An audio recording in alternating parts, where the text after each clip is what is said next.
السلام علیکم ورحمۃ اللہ وبرکاتہ۔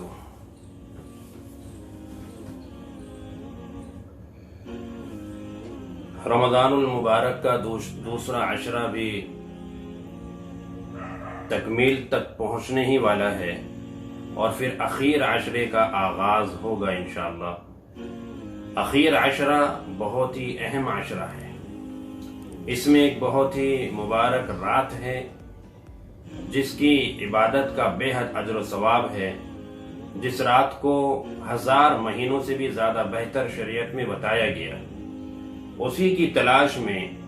اللہ کے نبی صلی اللہ علیہ وسلم ہمیشہ اخیر عشرے کا اعتکاف کیا کرتے تھے اور اس کا اہتمام فرمایا کرتے تھے۔ چنانچہ اسی وقت سے یہ آپ صلی اللہ علیہ وسلم کی سنت چلی آ رہی ہے کہ ہر علاقے میں، ہر خطے میں، ہر اس مسجد میں جہاں 5 وقت نماز باجماعت ہوتی ہے، الحمدللہ اخیر عشرے میں اعتکاف کا اہتمام ہوتا چلا آ رہا ہے، اور یہ ضروری بھی ہے۔ اگر کسی ایسی مسجد میں جہاں امام اور مؤذن مقرر ہوں، جہاں 5 وقت نماز باجماعت ہوتی ہو، جو شرعی مسجد ہو، ایسی مسجد میں اگر کوئی ایک شخص بھی اخیر عشرے کا اعتکاف کرنے نہ بیٹھے تو پورے محلے والے گنہگار ہوتے ہیں، اور اگر کوئی ایک بھی بیٹھ جاتا ہے تو وہ سب کی طرف سے ادا ہو جاتا ہے۔ تو بہرحال اخیر عشرے کا اعتکاف سنت مؤکدہ علی الکفایہ ہے، یعنی ایک شخص بھی اگر بیٹھ جائے تو سب کی طرف سے کافی ہو جاتا ہے، اور اس کا بے حد اجر و ثواب ہے۔ آپ اس سے اندازہ لگائیے کہ ایک دن کا اعتکاف اگر کوئی کرتا ہے تو اللہ تبارک و تعالی اس کے اور جہنم کے درمیان 3 خندقیں حائل فرما دیتے ہیں، اور ہر خندق کی چوڑائی اتنی ہے جتنی زمین سے آسمان، یعنی اتنا دور ہو جاتا ہے وہ شخص جہنم سے۔ اگر کوئی شخص تھوڑی دیر کا بھی اعتکاف کرتا ہے، مغرب سے عشاء تک کا، تو اللہ جنت میں ایک محل بنا دیتے ہیں۔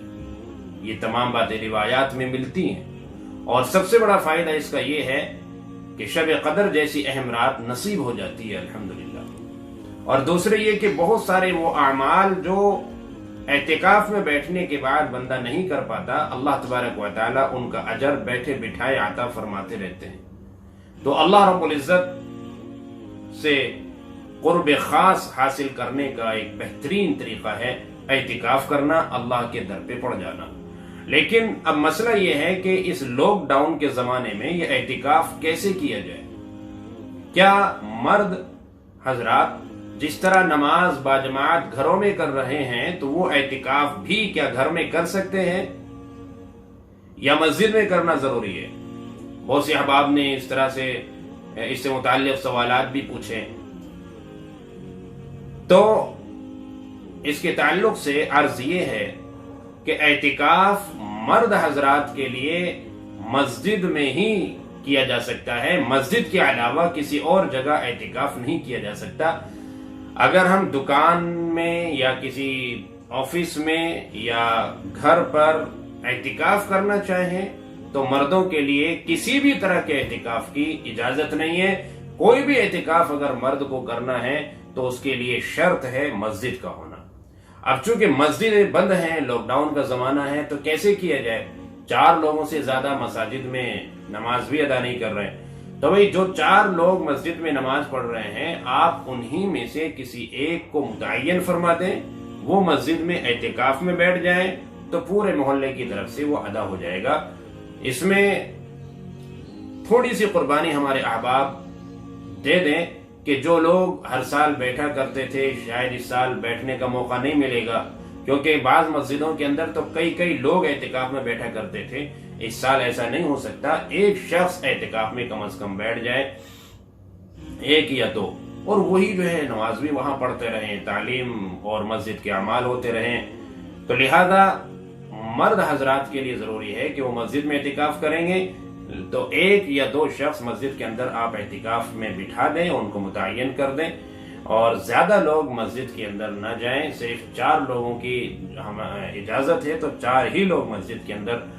نماز کا اہتمام کریں، نماز باجماعت کا، اور اس سے زیادہ نہیں۔ خواتین اپنے گھروں پر اعتکاف کریں، ان کو وہی اجر ملے گا، اور جو لوگ متمنی تھی، جن کی تمنا تھی کہ میں بھی اعتکاف کروں گا لیکن اس لاک ڈاؤن کی وجہ سے وہ مسجد میں نہیں جا پا رہے ہیں، تو انشاءاللہ ان کو ان کی نیت اور ان کے خلوص کی بنا پر اللہ پاک اجر عطا فرما دیں گے۔ تو لہذا سب سے گزارش یہ ہے کہ اعتکاف میں 1 یا 2 لوگ ہی مسجد کے اندر بیٹھیں، اس سے زیادہ ہرگز نہ بیٹھیں، اور ان کو کھانا وغیرہ پہنچانے کے لیے، ان کی ضروریات کے لیے بھی دوسرے لوگ گاہے بگاہے ان کے پاس نہ جائیں اور ان کے پاس بھیڑ نہ لگائیں، اس کا خاص خیال رکھیں۔ تمام مساجد کے اندر جو کوئی گھر سے کھانا لائے تو وہ باہر ہی رہیں، اور جو اعتکاف میں اندر بیٹھے ہیں وہ دروازے سے ہی ان سے کھانا لے لیں، تو یہ زیادہ بہتر اور زیادہ مناسب ہے، کیونکہ جو لاک ڈاؤن کے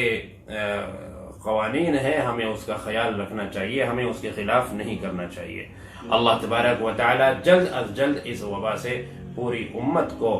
اور پوری دنیا کے لوگوں کو آزادی مرحمت فرمائے، اور اس وبا کو دور فرمائے، اور سب کو اللہ تبارک و تعالی صحت اور عافیت عطا فرمائے۔ السلام علیکم ورحمۃ اللہ وبرکاتہ۔